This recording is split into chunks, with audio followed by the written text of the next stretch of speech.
would like to first draw your attention to a phenomenon that happens in the p-n junction. So actually the Fermi energy, it has to be constant along the structure.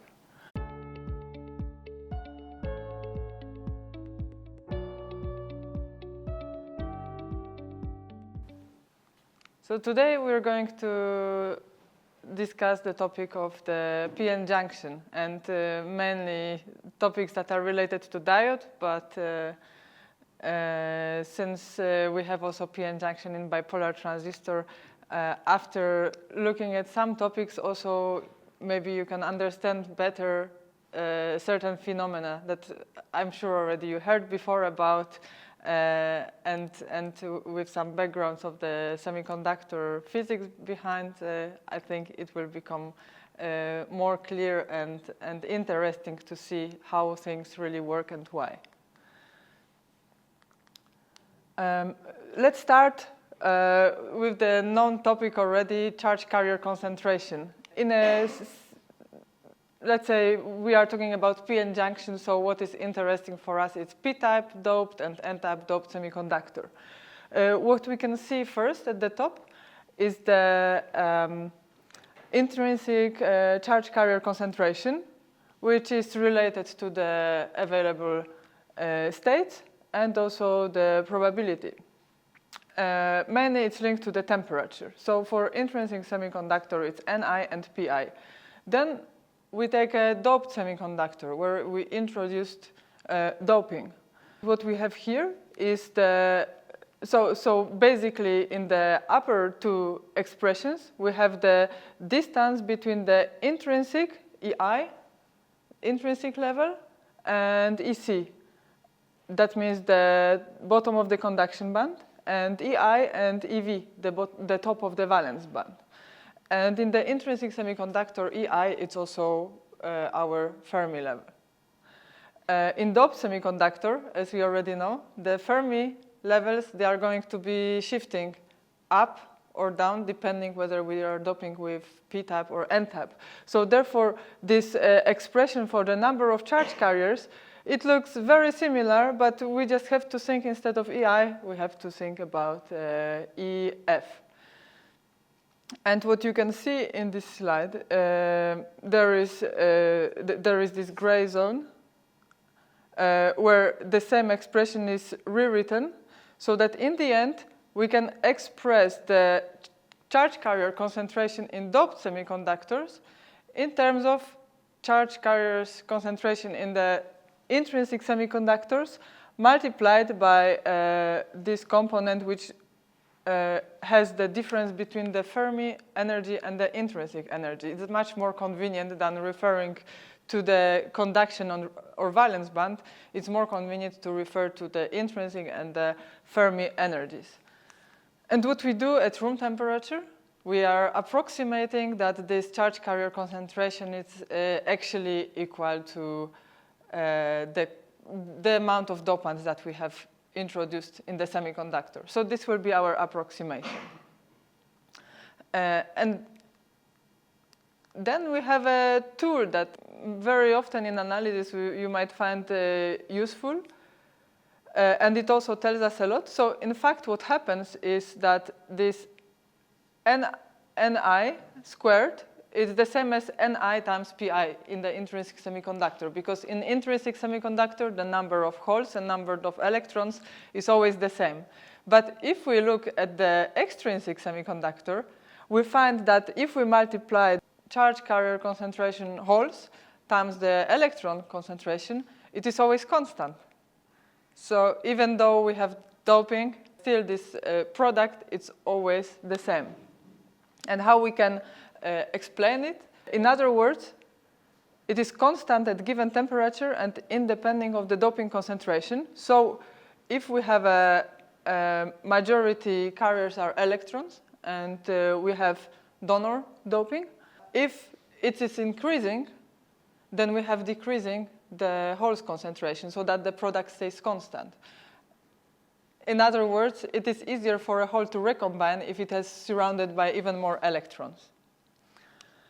And so with that, we can rewrite that P times N, it's equals the available states in the conduction and valence band times e to the power of Eg. And it's basically we have a band gap energy that is in the expression for the product of p times n charge carriers.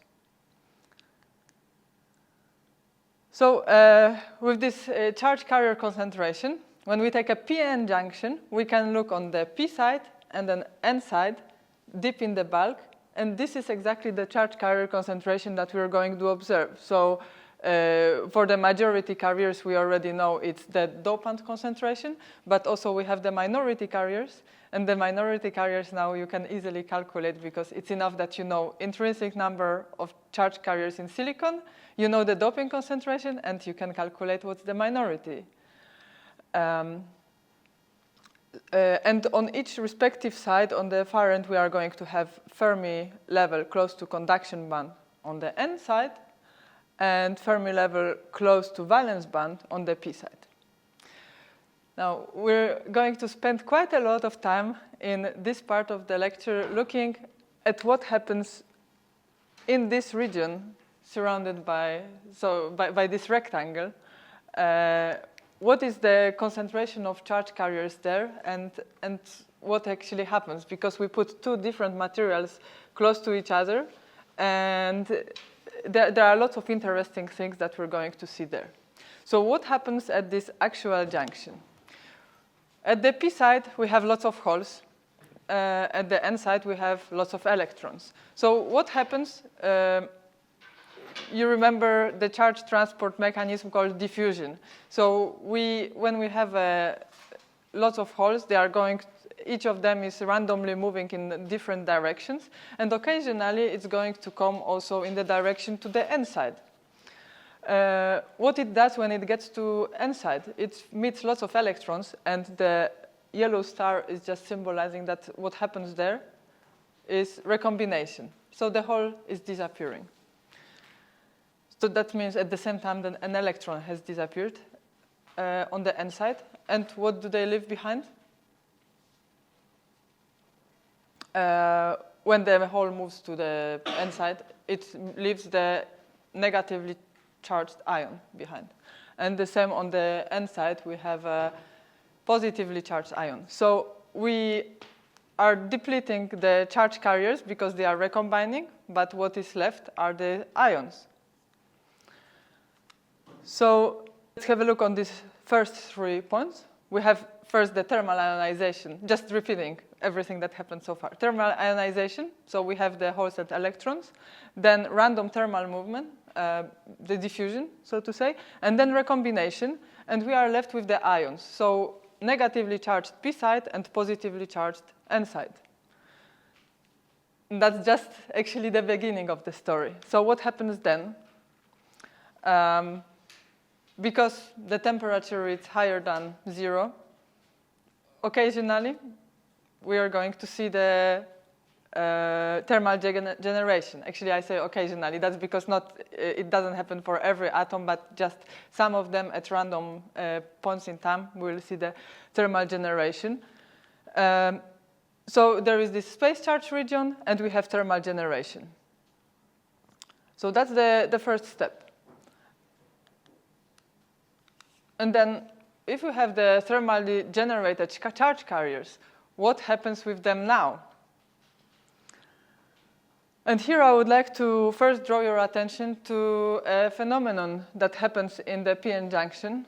So actually the Fermi energy, it has to be constant along the structure.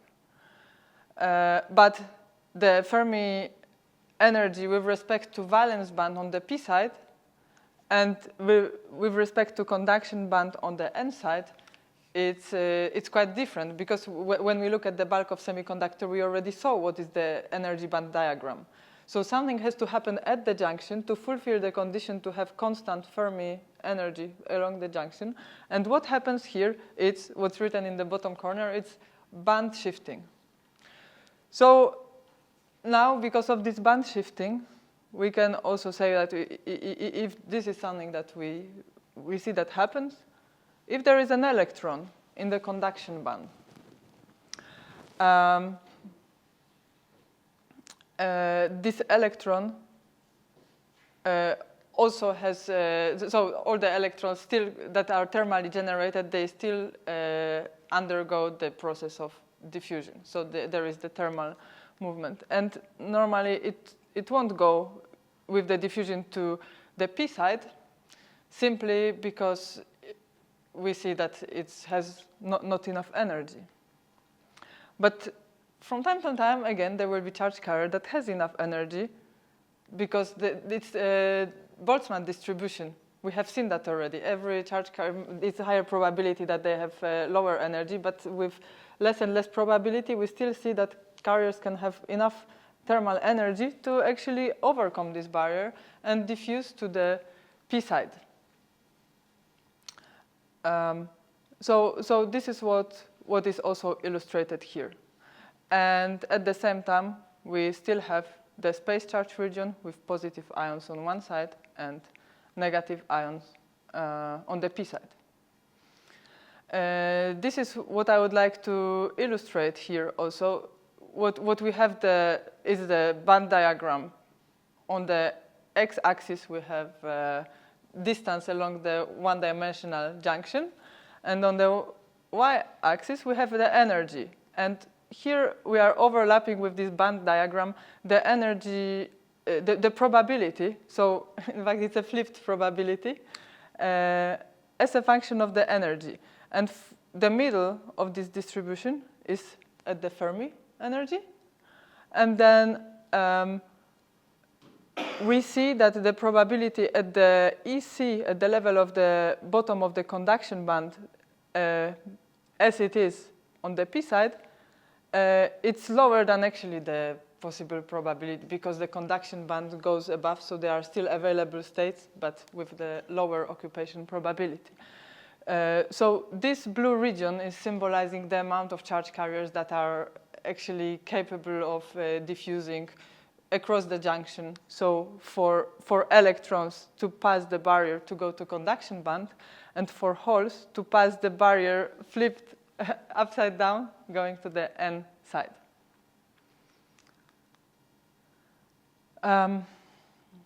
Maybe what has to be said here also is we were talking about the diffusion current, and we will of course have also drift current, which is related just to the presence of the potential in the space charge region. So those two currents have to be in balance, so that in the unbiased condition we have a balanced junction. This shifting of the band is related to certain energy that I was calling delta E. And if we divide the energy by the charge, we get a potential. So in other words, we can say that this energy is Q times certain value, which is so-called built-in electrostatic potential. And this potential has two parts. The part related to the bending on the n side and part relating to bending on the p side. So we sum them together, and actually the amount is equal to the difference on the n side. The contribution to the built-in potential is the difference of how far the Fermi energy is from the intrinsic level. So that's part of the shifting. And the second part is on the p side, how far the Fermi energy moved towards the valence band. So that together gives us this built-in potential. And knowing the, okay, we know the Q is just unity electron charge. And we know also the expressions for the difference between Fermi and intrinsic energy bands, which from the previous slides presented expressions for the charge carrier concentration we can derive, and these are exactly those amounts. So with those two contributors, we can write the expression for the total built-in potential, which is dependent on the temperature, on the number of intrinsic charge carriers, which is also strongly temperature dependent, and also the doping concentration on the p side and on the n side. So now we come with this formula to something that we can easily also measure in the lab, because we're still going to go to the forward bias junction. But in the forward bias junction, the built-in potential cannot be much larger than what it is here, because very soon we will see later that the current starts increasing very fast, so we cannot increase the voltage very much in the diode. And in the forward bias diode, in the lab on the multimeter, you can measure around 0.7 volts. I wasn't struggling very much choosing the doping concentration to give you this example that is actually very close to 0.7, but so it's just an example calculation. Silicon at 300 K, acceptor doping concentration 10 to the power of 15, doping concentration of donor 10 to the power of 17. It can be different. We can have different doping concentration, and then it's not, the 0.7 is always the approximation. But you can play with the numbers, and you will see that you always stay relatively close to that value. It could go towards 0.5, 0.8, depending on these conditions. But basically, this is where the value comes from. So if we have built-in potential, can we use it as a battery? The fact that it's the built-in potential in the junction. And of course, the rule of conservation of energy tells us that it's not possible. And how we explain that is if we would like to place a resistor, or basically close the circuit maybe with some very small resistance, what we have is not just the p-n junction, but we have two other junctions, metal n-type and metal p-type junction, and they also have energy bending, energy bands bending. So everything, the whole structure, when we take sequentially, we will see that the Fermi energy is constant along the junction, but also the bending is such that in the loop it comes back to zero. So it cancels the two voltage drops, the built-in potentials on the two junctions. They basically have to cancel each other. Let's have a look at the charge carrier concentration in the junction. So we are still in the zero bias. So we apply bias 0 volts at two terminals, cathode and anode, or just leave it floating. It should come to the same in this case. So we have a certain doping concentration, acceptor and donor. But it doesn't mean that we have that exactly charge carrier concentration. So in the bulk, actually it's illustration of everything that was already said. In the bulk, we have ND for electrons, but then in the space charge region, what has to happen is it drops down to zero. And then on the p side, it's also so close to zero. It's related to the thermal generation in the space charge region. And then on the p side, the electron concentration, they are minority charge carriers. And the charge concentration, you can calculate using the law of mass action. So the constant product of electrons and holes. And the analogy with holes, Na in the bulk of p-type, then just related to the thermal generation of the SCR, and constant product of p and n in the bulk of the n-type material. So this depletion region, we can actually calculate how wide it is. And here are the two expressions that tell us what is the thickness, how far the space charge region extends into n, and how far it extends into p side. What has to be fulfilled is that there has to be charge neutrality. So the total amount of ions positive ions on the N side has to be equal to the total amount of ions on the P side. So what to expect when the two sides are not equally doped? Let's say we have higher doping concentration of donors on the N side. Then what happens with the width of the space charge region? On which side it's longer, extends further?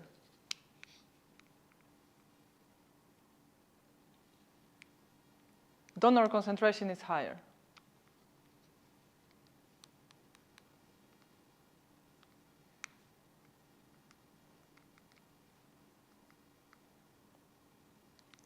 Okay, who votes that it extends further on the N side? Nobody. So everybody agrees it will be wider on the N side, on the P side. Yes, and here in the expression we have the values for the relative permittivity and the vacuum permittivity that also take part in these formulas, and the dopant concentrations, and of course the built-in potential. One more topic to discuss in this zero bias junction is the electric field. So because we have a space charge, from the Poisson equation, we can calculate that there will be what will be the electrostatic potential distribution, and also, consequently, the distribution of the electric field. And this electric field will reach the maximum value exactly at the junction, and the maximum electric field is described with this equation. So typically it's in the order of 1 volt per micrometer. This can be also calculated based on our junction parameters. And now this electric field, we will come to similar plots when we apply voltage at the junction. We can apply the forward bias or reverse bias. And especially in the reverse bias, we will see that this electric field is increasing, because we will have more charge. The depletion regions will be extending into the P and N side.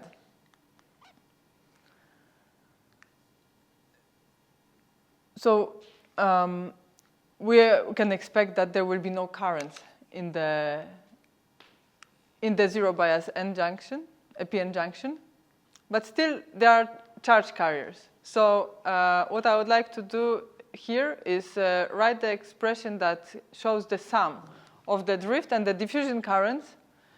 Here we know that we have to come to zero in both cases, because there is zero bias, so the current doesn't go out of the junction, although we have the balance of the drift and diffusion current within the junction.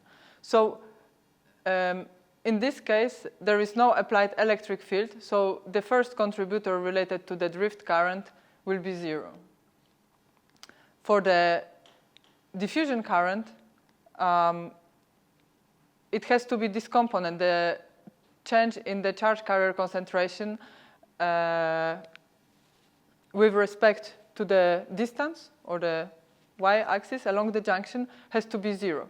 So what we can rewrite, what is shown in this wavy bracket, is that this charge carrier concentration along the x-axis we can actually rewrite with the expressing it as junction parameters related relation to junction parameters, and the change of the Fermi energy along the junction. And we know that deep in the p-type bulk or deep in the n-type bulk, this Fermi energy is constant. So that's why also diffusion current there has to go down to 0. So in the unbiased junction, we have Jn, electron current 0, and holes current 0. It's very trivial to say, but then the same analysis we can put the same summation of currents and looking at which parameters are changing. we will use in the reverse bias and the forward bias region. So let's start with the reverse bias junction. In order to reverse bias, we are placing the positive voltage on the cathode and the negative on the anode. This way, our space charge region is extending. So what happens is we will have a increasing, well, that comes on the next slide. We are going to have even higher increasing the energy barrier, so it's even harder for the electrons to pass, to diffuse to the p side, and for holes to diffuse to the n side. As the effect, only the space charge region is going to increase to accommodate for the change in the applied voltage at the terminals. As a consequence, also the maximum electric field, there is higher potential difference, and the maximum electric field is also increasing at the junction. What we have here is, because the space charge region is extending, we will have more volume where the thermally generated charge carriers are there. So because of that, it will be these are charge carriers available for the drift current, and the drift current will be dominating mechanism in the reverse junction. In the drift, we see actually as a leakage current, and the more negatively biased we make, the more negative bias we apply at the junction, the more volume for generating these thermal charge carriers, and the leakage current is increasing. That's what we can see also in data sheets of the components. So this is the energy band diagram along the reverse bias junction for this reverse bias condition. So what we have is that originally, when unbiased, we have the space charge region illustrated as the purple rectangle, and there was only the built-in potential just related to as it was in the unbiased junction. Now, if we apply the reverse bias, what happens is that this band bending, we can see it's even further increasing. And we have the expressions for the current, for the electron and hole current, and especially because of the increasing electric field, the current densities are increasing, but the available charge carriers, the number of available charge carriers it's not that large. So even though we have the electric field to allow the charge current conduction, but the only charge carriers available are those thermally generated. So we see very, very low currents despite the even high electric fields.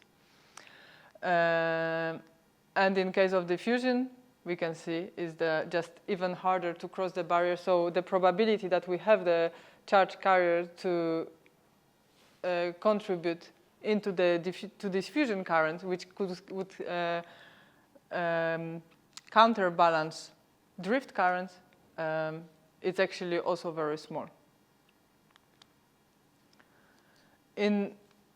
As we increasing the reverse bias, the space charge region is increasing, and we have already seen that there are these expressions that define the width of the space charge region, and this is also dependent. Before we were looking at it just with the built-in potential in the expression, but if we apply reverse bias to the same expression, we have to add the external field, so the external voltage externally applied. So what will happen is that actually before we were discussing that, okay, just when we change the doping concentration, the space charge region is changing, different on the p side, different on the n side. But when we also apply the external voltage, that will influence the width of the space charge region. And at a certain point, depending how much space charge is, how much semiconductor is available, Maybe it's a few volts, but maybe it's few hundred volts. But at some point, depending how thick is the detector, at some point we are going to reach electrode, and that will be the breakdown on the junction. So it cannot extend any further, and suddenly we see large increase in the current because there is no more blocking of the junction.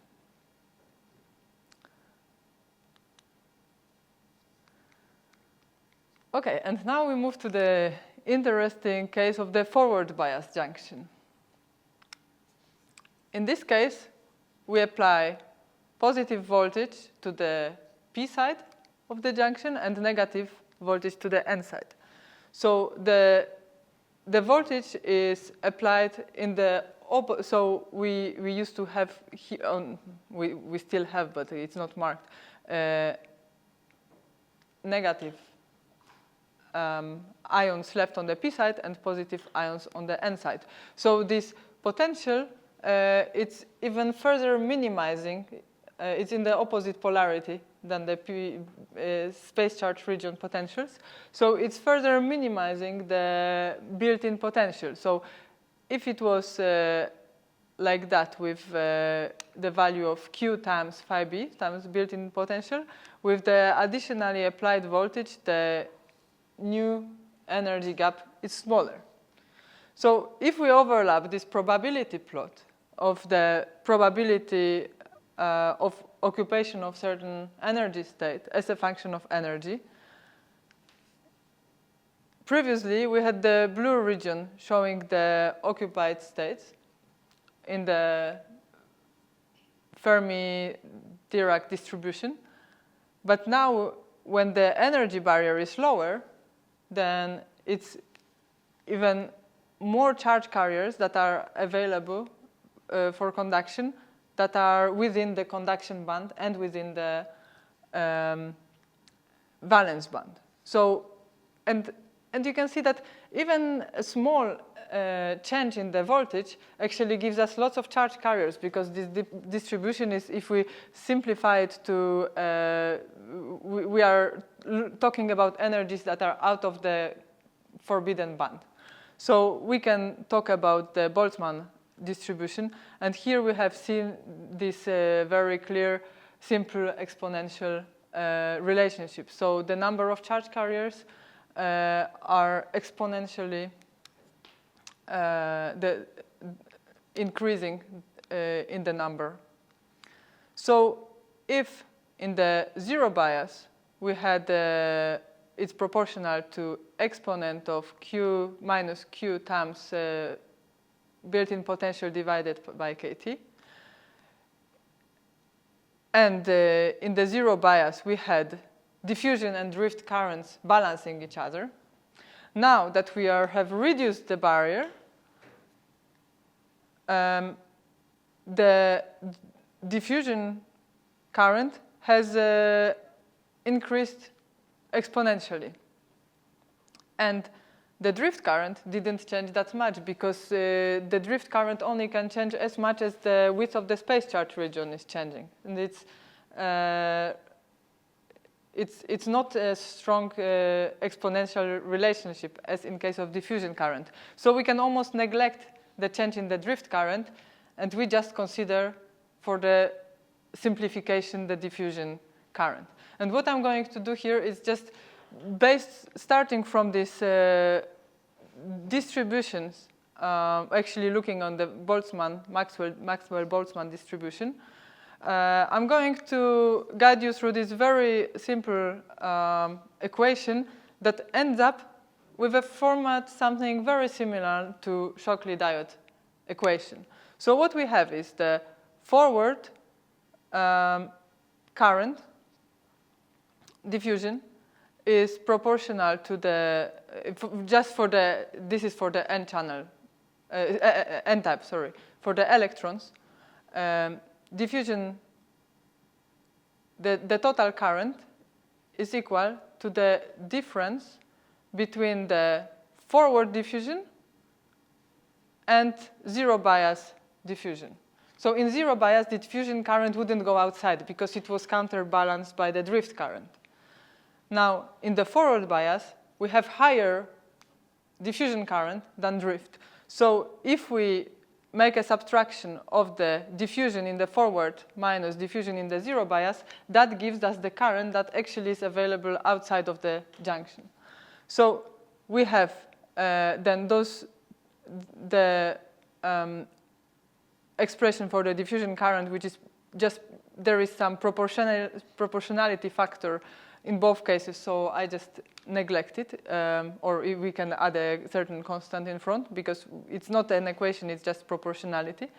And we take outside of the brackets the component exponent times Q over KT times built-in potential, and we have this exponent times to the power of Q over KT times the voltage drop, so voltage of the diode applied at the terminals. And this should also remind you of the Shockley equation. So similar thing will happen for the holes, of course. So for holes, we will have the same exponent, but add additional different temperature-dependent parameter in front. This together will lead to J0 current in the Shockley diode equation, and that's something that you might know also from the previous courses, so certainly you do, which have a format like that. So zero crossing, then in the negative voltages we have some very small drift current, and in the forward bias we have exponentially increasing current, and that's the interesting thing, is that only related to the thermal movement of the charge carriers. It's not so much, it's not the electric field that it's accelerating the charge carriers, but it's just the barrier lowering that increases the probability of having the charge carriers available for conduction, and that produces these currents that can actually burn the device if we apply too high voltage, because exponentially we create so many charge carriers. This plot shows temperature, so we have the same, let's say, sketched function of the IV, so the current as a function of applied voltage in the forward and the reverse bias. And what I would like to highlight here is those temperature dependencies. So we already know in the reverse bias we have very low current. At some point we reach breakdown, and then the forward bias we have the exponential increase. Let's start with the forward bias. So in the forward bias, as we change the temperature, what happens, and with quite a good approximation, we can say it's 2.5 millivolts per Celsius, the built-in potential is going to be reduced. So that means if we heat up, so let's say you make an experiment and apply voltage across diode and measure the current and heat it up with a hairdryer, you should immediately see, because also it's a large current exponential relationship, you should be able to see immediately that the current is increasing, because the same applied voltage, higher temperature, so we are at a different point, at a different family of characteristics in this case.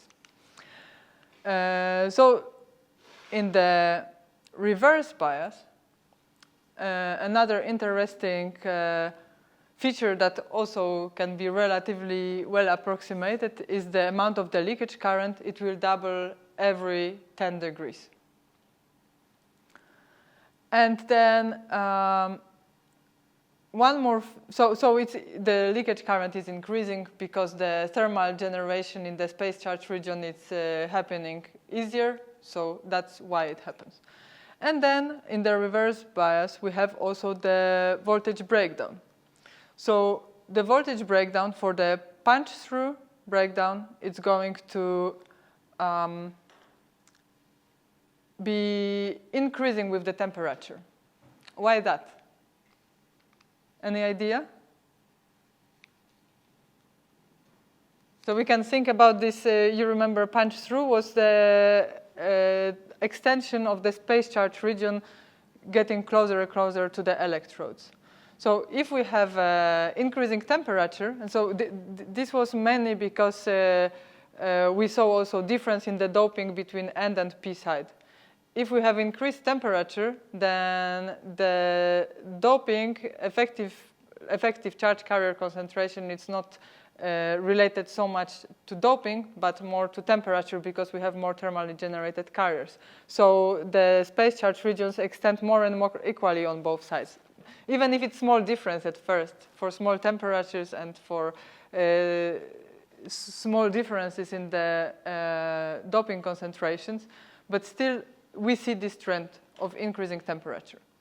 For the avalanche breakdown, it's a different kind of breakdown that if the charge carrier has too high energy, it will actually, by its movement in the electric field, it will kick out other electrons and ionize ions. So the longer the mean free path in the certain electric field, the higher energy this charge carrier can get. But at high temperature, there are more lattice vibrations, so the mean free path of such electric field accelerated charge carrier is not so high, so it will be less probability that it will ionize other atoms to the extent that it goes in the avalanche, that the ionizes another one, and so on.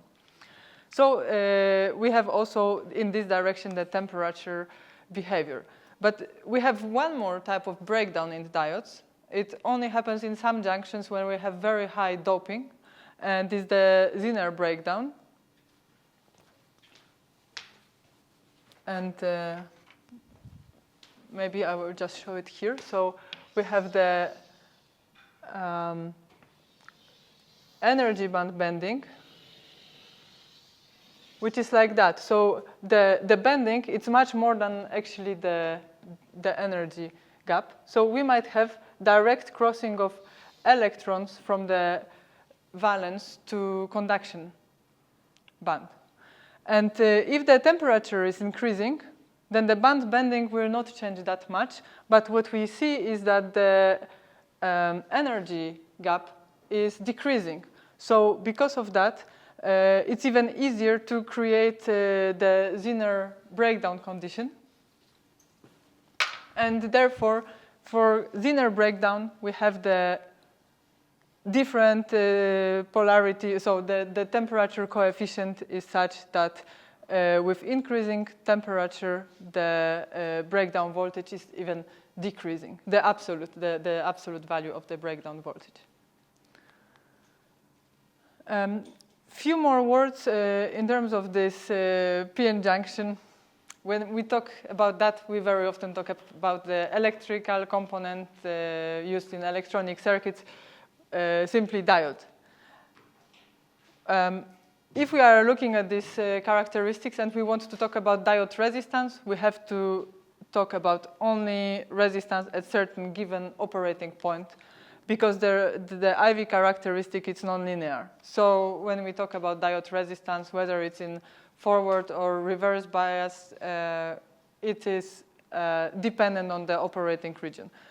Here we have maybe more linear dependence in the reverse, so it's maybe easier to talk about some, let's say in the data sheet, if we see, or process parameters, if we see certain values for the resistance, it might be valid over broader operating range, but in the forward bias, it's definitely, we have to take just a single value.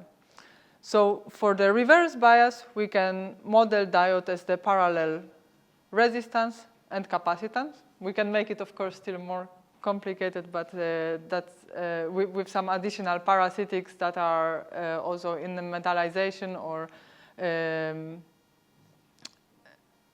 which creates additional series resistance, for example, or inductances. But basically, we have this very large resistor related to the wide space charge region with almost no charge carriers. Every 10 degrees we double this number of charge carriers, so the resistance is decreasing, but basically that's what we have. And also we have the junction capacitance. And the junction capacitance, it's easy to imagine as a parallel plate capacitor almost. And what we have is the space charge region without charge carriers, and the distance between two electrodes is, let's say, modulated by the applied voltage. It's less voltage, then this space charge region is shorter, so the capacitance is larger. And then the higher voltage we apply, then the capacitance, it gets smaller. So, for example, this is being used in some detectors. If we apply higher voltage, we extend the depletion region, so it's easier to make detection of charge that interacts in the space charge region. And at the same time, if we have lower capacitance, normally it comes to be a lower noise, and this is helpful effect. So knowing this characteristic can help very often in optimizing operation of some devices. In the forward bias, we have resistance that is much more smaller and much more voltage dependent. Typically, it depends also about the size of the device, because if we have several diodes in parallel, of course, the total resistance will be smaller. But let's say it can be some, for about 300 micrometer size device, it can be several ohms. We have still the junction capacitor, but it's much larger, and even larger, the dominating capacitance is the diffusion capacitance. And the diffusion capacitance is related to the minority carriers. It's responsible for, so to say, finite transit time of the minority carriers. So if there is a charge carrier in the space charge region,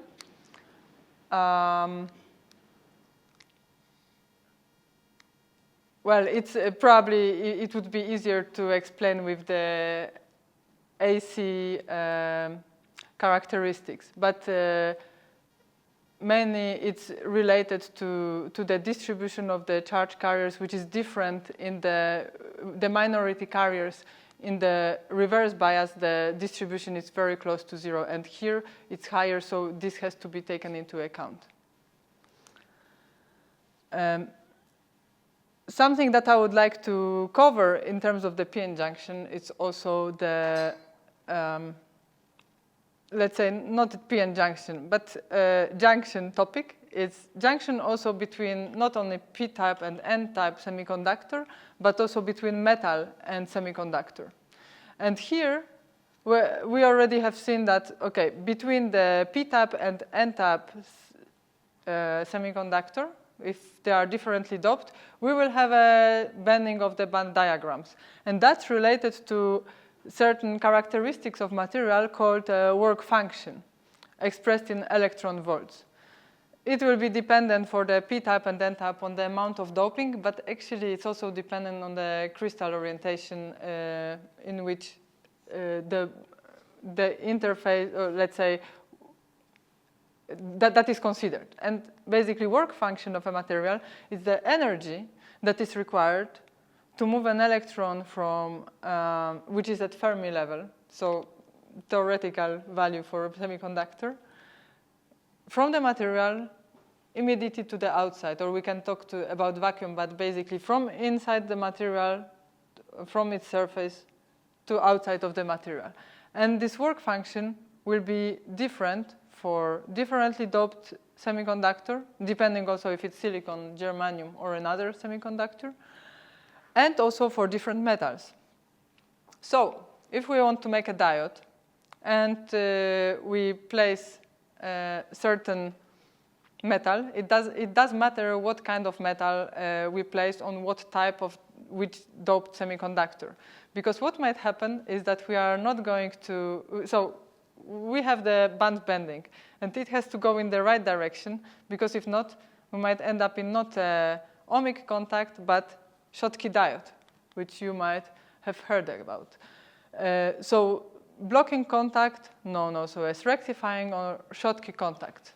So what we have here, we took a metal, which is obviously one that is not suitable to make a ohmic contact because its Fermi level, if we consider two materials separately and we think in terms of the work function, so how much energy we need to remove electron from Fermi level outside, if it's the higher energy needed for metal than for semiconductor, that means for n-type semiconductor, then what happens is the band bending, in order to fulfill the Fermi level to be at the same energy, the band has to bend in the semiconductor. It will happen that the band is bending. And what we have is this energy barrier. So metal of higher work function with lightly doped n-type semiconductor or lower work function in case of p-type semiconductor. This is the condition that we're going to have. So the electrons will have to pass the energy barrier to get across the material. So we have leakage currents in the reverse bias, similarly as in the p-n junction. And there is this built-in potential, which actually we very often use Schottky diodes because we want them. And that's because we can have lower built-in potential than in silicon diodes. So for example, in DC-DC converters, we might use Schottky diodes because they will have lower voltage drop and lower power losses. So if we want to make ohmic contact, where there will be still band bending, but it won't block the electrons to go between the metal and the semiconductor, we need to combine we have to take the highly doped semiconductor and metal of lower work function. And like that, we ensure the compatibility of the material that we have the right ohmic contact. You're the signal in my static hum, a perfect match we've overcome. Wires cross, but we still run. Sparks fly and circuits spun.